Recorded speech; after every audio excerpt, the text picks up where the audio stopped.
Hello అండి, నేను మీ సతీష్ పరుచూరి. ఈరోజు మీరే తమ్ముళ్ళు చూసింటారు. మన రాజా సాబ్ ప్యాన్ వరల్డ్ స్టార్ ప్రభాస్ అనేసి అంటూ ఉంటాం కదా, ఆయన సినిమా అయితే ఈరోజు వచ్చింది. రాజా సాబ్ సినిమా ఇప్పుడే మూవీ చూసి రావడం జరిగింది.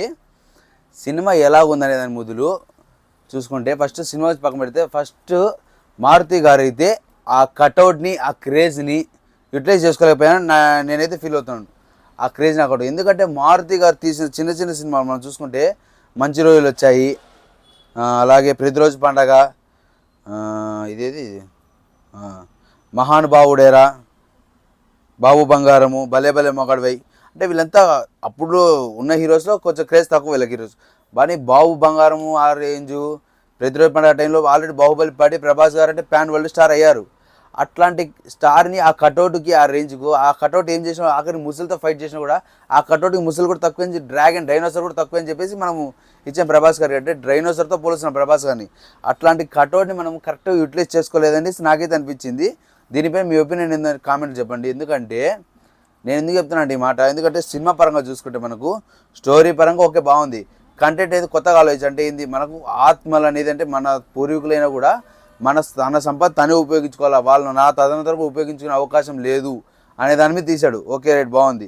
మెసేజ్ ఏమిచ్చాడు, మన థింకింగ్ ఏదైనా మనం ఒక పని చేస్తున్నాం దాని మీద మనం ఊహించుకొని ఇది ఏమవుతుంది, లేదంటే మన ఎల్యూజన్ చేస్తారు, మనం హిప్నటైజ్ చేయకోకుండా హిప్నటైజ్ చేసి దాని నుంచి బయటికి ఎలా రావాలా, అంటే థింకింగ్ పవర్ ఎలా పెంచుకోవాలి, ఎలా మనం చేంజ్ చేసుకోవచ్చు, ఒకవేళ మనకు జరిగేదాన్ని మన సిచ్యువేషన్ నెక్స్ట్ స్టెప్ ఏమైతే మనం ఆలోచన చేసుకొని దాన్ని బట్టి మనం ఫర్దర్గా ముందుకు వెళ్ళొచ్చు, ప్రొసీడ్ అవ్వచ్చు అనేసి బాగా యూజ్ చేశాడు. ఓకే బయట మెసేజ్ ఓకే, మెసేజ్ సినిమా ఇదే మెసేజ్, వేరే మెసేజ్ ఏం లేదు.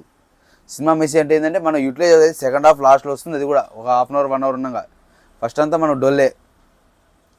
అట్లా చూస్తే మనకైతే సినిమా పరంగా చూసుకుంటే నా వరకు అయితే 4 స్టార్ 5 స్టార్ అంతే. అవుట్ ఆఫ్ 10 4 to 5 స్టార్ ఇవ్వచ్చు. అది ఎందుకంటే అది ప్రభాస్ కోసం ఇవ్వాల్సిందే, ప్రభాస్ గారి కోసం ఇవ్వాల్సిందే. అంతకుమించి ఎందుకంటే సినిమాకు పోవడం అనేది నాకైతే వేస్ట్ అనిపిస్తుంది. ఎందుకంటే మనం ఆ చిన్న చిన్న హీరోలతో మహానుభావుడు శర్వానంద్ గారు వీళ్ళతో చిన్న చిన్న హీరోలతో పెద్ద పెద్ద హిట్లు ఇచ్చినారు. ఆ తమన్ గారు కూడా మ్యూజిక్ చూసుకుంటే కనుక ఒక్కటనే మ్యూజిక్ బాగుంది. మీరు ఒక పాన్ ఇండియా నెంబర్ 1 బ్యాచర్ నేను తప్పనిచ్చి ఏదైనా మ్యూజిక్ ఏముందంటే అదే బీజిఎమ్స్ మ్యూజిక్, అంటే సాంగ్స్ అంతా క్రేజ్ ఇచ్చే సాంగ్స్ అయితే ఏం లేవని నేనైతే అనుకుంటాను. ఎందుకంటే క్రేజ్ ఇచ్చేంత సాంగ్స్ అయితే ఏం లేవు. సో చూసుకుంటే మ్యూజిక్ వరకు 50% ఇవ్వచ్చు. అది కూడా ఏంటంటే కొంచెం బీజిఎమ్స్ బాగున్నాయి అనేసి. ఫైటింగ్స్ చూసుకుంటే ఇంకా ఫైటింగ్స్ వరకు అయితే వరస్ట్గా ఉన్నాయి. ఎంట్రీ ఎప్పుడు ఒక ఫైట్ పెట్టకుండా సింగిల్ పర్సన్తో ఒక పాట పెట్టేసినట్టు ఎమ్మడే రెబల్ స్టార్ అని టైటిల్ పెట్టి పాట అయిపోతారు. కొంచెం సీన్ లేకోకుండా ఒక హీరోయిన్ ఎంట్రీ. ఆ హీరోయిన్ వాళ్ళ ఫాదర్ ఎవరు, వాళ్ళ ఫాదర్ ఎట్లా అమౌంట్ ఇస్తున్నాడు, ఎట్లా తెస్తుంది మనకేం లేకుండా ఒక ఫస్ట్ హీరోయిన్ అయితే ఎంట్రీ చేసినాడు. అదంటే తెలిసిన వాళ్ళు చుట్టుపక్కల వాళ్ళు ఓని కడతారు, తనంటే కొంచెం క్రేజ్ ఉంటుంది. సో ఇది ఒక 3 హీరోయిన్స్ పెట్టినాడు. సరే 3 హీరోయిన్స్తో ఒక సాంగ్ అని ఉంటుంది. ఆల్రెడీ ఈ మధ్య దమ్ము సినిమాలో మాదిరి ఉండేది, ఉత్తర ఉప్పు మీద పాట లెవెల్లో ఒక సాంగ్ అని ఉంటుందని ప్లాన్ చేశారు. లేదు, సాంగ్ అయితే ఉంది 3 హీరోయిన్స్తో, కానీ అంత క్రేజ్ లేదు అసలు. కనీసం ఒక వర్డ్ కూడా అర్థం కాదు. అంత మ్యూజిక్ సిస్టమ్ సౌండ్స్ డ్రమ్స్. ఇది సినిమాలో అయితే నేను చూసింది. అయితే ఇది సినిమా వరకు మనకు సినిమా పరిస్థితి స్టోరీ అయితే ఒక డిఫరెంట్గా తీశాడు. Story content okay. Thinking imagination గురించి అంటే మనం ఫర్దర్గా ఏం చేసుకోవచ్చు నెక్స్ట్ స్టెప్ అనేది. దీనిలో నెగిటివ్స్ చెప్తాడురా. నెగిటివ్స్తో 3 హీరోయిన్లు పెట్టినాడు. ఏ హీరోయిన్ క్లారిటీ లేదు లాస్ట్ వరకు కూడా, లాస్ట్ వరకు పెట్టి లాస్ట్లో సర్కస్ చేసినాడు సినిమాని. కనీసం ఫస్ట్ వదిలిన ట్రైలర్ అంత బాగుండింది. సెకండ్ వదిలిన ట్రైలర్లో సర్కస్ చేసినాడు. లాస్ట్లో జోకర్ని పెట్టేసి సినిమా అంతా జోకర్గా చేసేసి సర్కస్ చేయడం పార్ట్ 2 పెట్టారు. సో అది ఒక బిగ్ మిస్టేకు. సెకండ్ వచ్చేసి క్రేజ్ అండ్ కటౌట్ యూటిలైజ్ చేసుకోలేదు. అంటే ప్రభాస్ గారికి ఉన్న క్రేజు ఆ కటౌట్ని ఆ రేంజ్ని ఊహించుకోలేకపోయాడు. ఎవరైనా కూడా సాదా సీదనులు పైన బిల్డింగ్ ఫస్ట్లో నుంచి దూకినాడు, అబ్బా వీడు దూకినాడు అని అంటారు. అదే ప్రభాస్ గారు దూకితే ప్రభాస్ గారికి ఆ కటౌట్కి మనం మ్యాచ్ అవుతుంది అనేసి అంటారు. అట్లాంటి కటౌట్ కూడా ఫైట్స్లో ఎట్లా అంటే పైనుంచి దూకుతాడు ఏదో బ్యాక్ కోసం, దూకి దాన్ని పట్టుకున్నప్పుడు అంతా కొలాప్స్ అవుతుంది. కొలాప్స్ అయ్యి ప్రభాస్ గారు ఒక్క సీన్లో కూడా చూపించారు, మళ్ళీ కింద పైన చూపిస్తారు. అంటే ఆ క్రేజ్ని యూటిలైజ్ చేసుకోలేదని నేనైతే అనుకుంటున్నాను. ఎందుకంటే ఆ క్రేజ్ని యూజ్ చేసుకోవాలా, ఆ క్రేజ్ యూజ్ చేసుకుని ఆల్రెడీ మన రాజమౌళి గారు ఎన్ని రికార్డు కొట్టారు బాహుబలి 2తో. బడ్జెట్ చాలా తక్కువ బాహుబలి అలాగని లెక్కేస్తే. ప్రభాస్ గారు రెమ్యునరేషన్ పోను, బడ్జెట్ చాలా తక్కువ, ఆ రెమ్యునరేషన్ పోను. ఎందుకంటే ఆ కట్అవుట్కి ఆ ఎలివేషన్స్కి ఆ గ్రాఫిక్స్కి మనం ఇవ్వచ్చు బాహుబలి సినిమాకు. బాహుబలి తర్వాత దాన్ని కొట్టే సినిమా అయితే లేదు. ఏమంటే ఈ మధ్య పుష్ప 2 వచ్చింది, అది కలెక్షన్స్ వచ్చాయి, కొంచెం క్రేజ్ వచ్చింది, పేరు వచ్చింది. అది ఓవర్ సీన్స్ అండ్ ఫైన్స్. ముసలితో ఫైట్ పెట్టారు, ఓకే బాగుంది. ముసలితో ఫైట్ పెట్టారు, ఆ వాటర్ వచ్చిందంతా చేశారు. ఓవర్ సీన్స్ అంటే ఇక్కడ ఉంటాడు ఇమాజినేషన్ అంటే థింకింగ్ పవర్. అక్కడ కొంచెం సేపు మెసేజ్ పెడతాడు, కొంచెంసేపు రాంగ్ పెడతాడు, కొంచెం రైట్ పెడతాడు, లాస్ట్లో ఎలివేషన్ ఎక్కువ ఇచ్చాడు. అంటే మనం ఆత్మ ఉండి చేయడం అనేది, ఇప్పుడు ఒక ఆత్మ అది ఎవరు సొంత మనవడితోని చేయడం అనేది అసలు అది ఆ థాట్ ఎలా వచ్చింది నాకు అర్థం కాలేదు. అసలు ఆలోచన ఎలా వచ్చింది అని ఎవరికి కూడా రాలేదు. మళ్ళీ వాళ్ళకి ఎందుకు వచ్చింది అనేసి మనం వాళ్ళ వచ్చింది ఓకే బాగా పెట్టారు.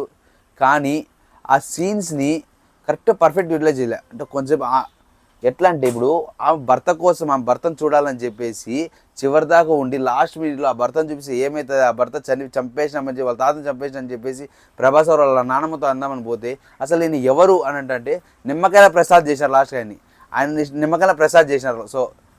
సో అసలు అది ఏమీ అసలు మన సినిమా జరిగిందే ఆమె ఆయన చూడాలా చెయ్యాలా బాగలేదు చనిపోయినాడని చెప్పాలని చేసి లాస్ట్ మినిట్లో ఆయన చనిపోయినాడు, ఆయన పేరు నిమ్మకాయల ప్రసాద్ అని చెప్పడం నాకైతే చాలా క్రింజ్ అనిపించింది. అంటే సినిమాలో మనం మెయిన్ పోయిందే వాళ్ళ సినిమా జరగడం కారణం ఏమంటే వాళ్ళ నానమ్మ వాళ్ళ తాతను చూడాలని చెప్పేసి ఆ తాతను చూసేకి లేకోకుండా వాళ్ళ నాన్న పేరు నిమ్మకాయల ప్రసాద్ వాళ్ళ తాత పేరు నిమ్మకాయల ప్రసాద్ చేసేసి అసలు ఈయన ఎవరో తెలియదు అంటాను. అదే హైలైట్. పోనీ ఏదో సంస్థానం అని చెప్పేసి చేశాడు, దాంట్లో వారసులు అని చెప్పేసి దాంట్లో మాటతో ఈయన ఇమాజినేషన్లో ఓవర్ అంటే ఈ విలన్ ఎవరైతే ప్రభాస్ గారు తాతగారు ఉన్నారో ఆ విలన్ని దాటి ఆయన ఇమాజినేషన్ దాటి ఆలోచించే ఓకే మనం ఆ ఇమాజినేషన్ మనం డెవలప్ చేసుకోవాలని పెట్టా ఓకే బాగుంది. కానీ అది పెట్టడం కూడా కంటెంట్ కరెక్ట్గా తీసుకోలేదు. సో అది graphics over usage of graphics చాలా ఎక్కువ యూజ్ చేశారు. అంటే ఎట్లాంటి ఇది గ్రాఫిక్ ఇప్పుడు ఎగ్జామ్ మనము one of the best movie Baahubali cinema కూడా అంత గ్రాఫిక్స్ జరిగింది, కానీ గ్రాఫిక్స్ ఎక్కడో యూటిలైజ్ జరగలేదు. అలాగే రీసెంట్గా పుష్ప 2 సినిమా కూడా గ్రాఫిక్స్ చాలా వరకు గ్రాఫిక్స్ చేశారు, కానీ ఎక్కడో గ్రాఫిక్స్ రియాలిటీని అనుకున్నాం. సో ఆ రేంజ్ లేకుండా ఇది ఏంటంటే ఓవర్ ఎలివేషన్ ఇచ్చారు, ఓవర్ బిల్డప్ ఇట్లా ఇచ్చారు నాకు అనిపించింది. అదే మినిమం చూసిన లాస్ట్ ఫైనల్ ఏంటంటే ఒక పర్ఫెక్ట్ సాంగ్ లేదు.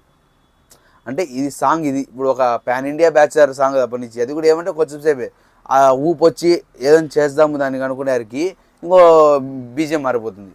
ఒక బీజిఎం పర్ఫెక్ట్ బీజిఎం లేదు. చనిపోయిన వాడు ఎలా ఫోటోలలో వచ్చాడో నాకు తెలియదు. అసలు వీళ్ళ పెళ్ళి ఏదో సంథింగ్ వైవార్ష గారు ఉన్నారు, ఆయన పెళ్ళిది ఏదో సంథింగ్ వచ్చింది, అసలు ఆడ పెళ్ళి ఎక్కడ జరిగిందో అర్థం కాలేదు. సో అవన్నీ నువ్వు ఎలివేషన్ సీన్స్ కోసం వాడాలనుకున్నా కూడా అసలు మినిమం బేసిక్ కంటెంట్ సింపుల్గా లేకుండా ఆ రేంజ్ కట్అవుట్కి ఆ క్రేజ్కి యూటిలైజ్ లేకోకుండా సినిమా అయితే లేదనిపించింది. నాకైతే యావరేజ్ కూడా లేదు, బిలో యావరేజ్ అనిపించింది సినిమా అయితే. ఒకవేళ మీకు ఎందుకంటే మీరు తప్పు అనుకుంటారు, ఎందుకంటే ఎవరి అభిప్రాయం వాళ్ళు. ఎందుకంటే నాకైతే ఎప్పుడు సినిమా రివ్యూ చాలా ఇచ్చినా కానీ తక్కువ, ఏదో సంథింగ్ 1, 2, 3 మహా అంటే ఒక 5 ఇచ్చింటాను. అది సినిమా ఎన్టీఆర్ గారిది ఇట్లాంటివి పోయాను నేను. కానీ ఇది ఏంటంటే నేను యాక్చువల్ సినిమా రివ్యూస్ ఏదాల్చుకోలేదు, అట్లాంటిది ఈ సినిమా రివ్యూ ఇవ్వాలనుకున్నాను. ఎందుకంటే చాలామంది క్రేజ్ ఉండదు. రాత్రి కూడా చూసుకుంటే మన ఆంధ్రాలో తెలంగాణలో ఎట్లుందో మళ్ళీ 2 నెలలు, మన ఆంధ్ర అయితే 700, 800, 1000 రూపాయలు కూడా పోయిన టికెట్లు. అయితే మళ్ళీ సెలబ్రేషన్స్ లేవు, మా కడపలో అయితే సెలబ్రేషన్స్ లేవు. నేను సెలబ్రేషన్స్ పోయినా రాత్రి సెలబ్రేషన్స్ లేవు. వరకు ఏదో చిన్న లైట్ సెలబ్రేట్ చేశారు, ఒక కట్అవుట్ మ్యాచ్ లేదు, కట్అవుట్ పెట్టలేదు హీరోకి. ఎందుకంటే చిన్న హీరో తేజ సజ్జా గారు మిరాయి సినిమా కట్అవుట్ పెట్టారు, కానీ ఇక్కడ ప్రభాస్ కట్అవుట్ పెట్టలేదు ప్రభాస్ గారికి. సో ఇలా చాలా విషయం అంటే సినిమా అయితే అందరికీ అర్థమైపోయింది సినిమా షటర్ క్లోజ్ అయిపోయింది అనేసి. ఎందుకంటే సినిమా అనుకున్న రేంజ్లో రాలేదు, అనుకున్న రేంజ్లో పడలేదు, అనుకున్న రేంజ్లో ఎలివేషన్స్ లేదు. ఒకటే సినిమా పోవచ్చు, ఎందుకు ప్రభాస్ గారు అది 1 టైం వాచబుల్ కూడా కాదనిపిస్తుంది. ఎందుకంటే ఫ్యామిలీ ఆడియన్స్కి వేస్ట్, ఫ్యామిలీ ఆడియన్స్ ఇంట్లో లేడీస్ అట్లా వెళ్ళడానికి వేస్ట్ ఎదిపోతుంది. సో ఇంకా ఇంకా చూసుకుంటే సినిమా అంటే మనం ఆ గ్రాఫిక్స్ కోసము ఆ స్టోరీ ఎలా ఉంది ఎలా వచ్చింది థాట్ అనేసి. ఇప్పుడు మళ్ళీ ఇంకోటి ఏంటంటే ప్రభాస్ గారు పుట్టలో ఏలెడితే డైలాగ్ ఉంది ట్రైలర్లో, ఆ సీను లేదు, ఆ డైలాగ్ లేదు, ఆ ట్రైలర్ లేదు. ఆ మనుషులు రావడము తలకిందులకు పోవడము ఇదంతా ఉందనుకున్నాం, అది లేదు. అసలు ఆ 3 హీరోయిన్స్ ఎందుకు పెట్టారు, పెట్టి లాస్ట్ ఒక హీరోయిన్ కూడా క్లారిటీ లేదు. పోనీ ఆ హీరోయిన్స్ ఎవరు అనేది తెలుసుకునేటానికి లాస్ట్ ఈయన గిర్రని తిరుగుకుంటూ పోయి సర్కస్ కడిపోయి సర్కస్లో మనకు సెకండ్ ట్రైలర్ చూస్తే దాంట్లో ఉన్నట్టు ఒక సీన్ ఇచ్చి పార్ట్ 2. అసలు నాకు అర్థం కాలేదు, ఒక పార్ట్తో ఎందుకు ఫినిష్ చేయలేకపోతే సినిమాలు అనేది కూడా. ఈ సినిమాలో పార్ట్ 2 పెట్టేదానికి ఏముందో నాకైతే అర్థం కాలేదు. ఏమంటే ఇప్పుడు చాలామంది అనుకోవచ్చు అసలు నీకు సినిమా చూడడం రాదు అనుకోవచ్చు. సరే నాకు రాదు, మీకు ఎలా ఉంది ఏమనిపిస్తుంది కామెంట్స్ చెప్పండి, నేను కూడా చదువుతాను. ఓకే మనది ఇది మిస్టేక్గా నేను రిలైజ్ చేస్తాను, అర్థమైంది. ఒకవేళ ఏదైనా మిస్టేక్స్ ఏమన్నా హట్ అయింటే ఏమనుకో మాకండి. ఎందుకంటే నేనైతే ప్రభాస్ గారిని కానీ ఎవరిని కూడా తక్కువ చేసి చూపలేదు. మారుతి గారు ఎందుకు ప్రభాస్ గారిని యూటిలైజ్ చేసుకోలేకపోయారు అనేసి నేనైతే అనుకుంటాను. ఎందుకంటే చిన్న హీరోలతో హిట్లు కొట్టించి హిట్లు తీశారు. ప్రతిరోజు పండగ సాయిధరం తేజ్ గారు మహానుభావుడు వేరాలో శర్వానంద్ గారు వీళ్ళంతా చిన్న చిన్న ప్రతిరోజు పండుగలో మెహరీన్ గారు ఆయన గోల్కొండ స్కూల్లో ఉండే అతను. ఇట్లా వీళ్ళతో చిన్న చిన్న హీరోలు ఇట్లాంటి వాళ్ళతో పెద్ద పెద్ద హిట్లు ఇచ్చినప్పుడు ఇంత పెద్ద స్టారు, ఇంత పెద్ద బడ్జెట్, ఇంత భారీ సినిమా, పాన్ వరల్డ్ సినిమా వస్తాం మనం ఎందుకు చేయలేకపోయాం? రాజాసాబ్ అంటే రాజాసాబ్ ఎందుకు వచ్చింది పేరు? ఆ పేరు రాజాసాబ్ అంటే ఓకే అర్థమైంది అనుకోవచ్చు.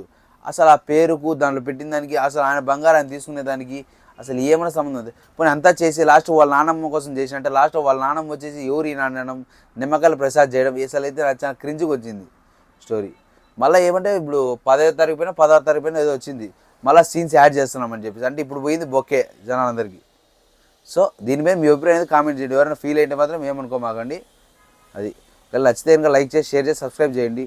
ఒకవేళ రివ్యూ అనేది చూద్దాం, ఇంకా ఏమైనా మనం సీన్స్ యాడ్ చేయడం చూద్దాం ఎలా అనిపిస్తుందో. సబ్స్క్రైబ్ చేసుకోండి. Thank you.